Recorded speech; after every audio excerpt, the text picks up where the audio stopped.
Hello guys, today we're doing a review on the heavily anticipated Spyro, the reignited trilogy. There are some complaints I do have with the game. Number one, when you buy the game, you have to freaking download 2 other games. I don't know why they did this, but it's just scummy. Scummy. That's just scummy. But basically, that's the only bad thing I have about the game. Is the fact that you had to download 50 gigabytes worth of 2 other games. They could just fit all 3 games on one disc. That's just absolutely just... And I of course condemn scummy things like that. But let's get back to the actual game itself. Spyro Reignited Trilogy basically preserves the excellence of the PlayStation masterpiece. I know it's not only on the PlayStation, of course, it's on the Xbox as well.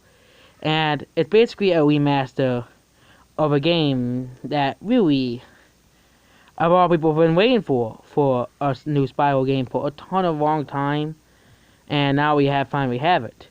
The Spyro Reignited Trilogy is basically this is basically a very short review because this is a remaster of a bunch of old games. I used to complain all the time about old games being ported because I just didn't like the idea or the facts, but I find to actually realize that I'm not talking about there's a difference between scummy releases and remastering old classics. Old classics like Shadow of the Colossus and Spyro Reignited Trilogy, yeah, they should be remastered, but remastering Devil May Cry 2 years later after the 360 and PS3 release just to make money, yeah, that's scummy.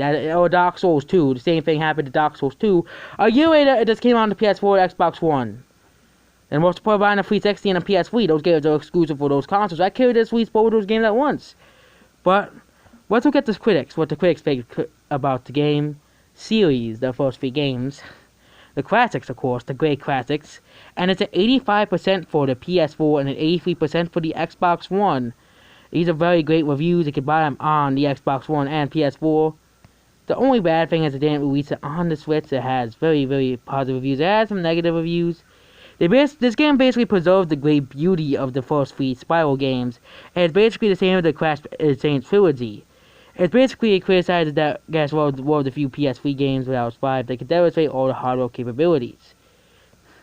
But then there are people who are complaining that it's about the gigabytes and stuff. Companies are bad from every aspect of stuff. But it's basically a whole gigabyte remake. And people are complaining about that guy. They complain about how the guy hates the game because of the gigabyte install base. So every guess, Red Dead Redemption 2 game sucks because it has over 100 gigabytes install base. It's to play a game for fun, not how many gigabytes the game is gonna take. Because once you're done playing the game, you're probably never gonna touch it again unless you want to play it on like YouTube or something. So complaining about the gigabyte is not really a reasonable answer, even though I don't like it. It's still something that we all have to live with. And you have to play the game for what it is and not gigabyte space. If we play games by gigabyte space, we'll be playing all indie games. And games like Minecraft take like literally nothing. Or apps. So this Spyro Reignited Trilogy is an outstanding remaster of the same thing of other remasters within the past 5 years. There's a difference between a good remaster and a bad remaster. Of course, lots of games that got remastered that were really, really bad and were buggy and awful at arrival. Yeah, talking about you, Silent Hill HD Collection. Remember that?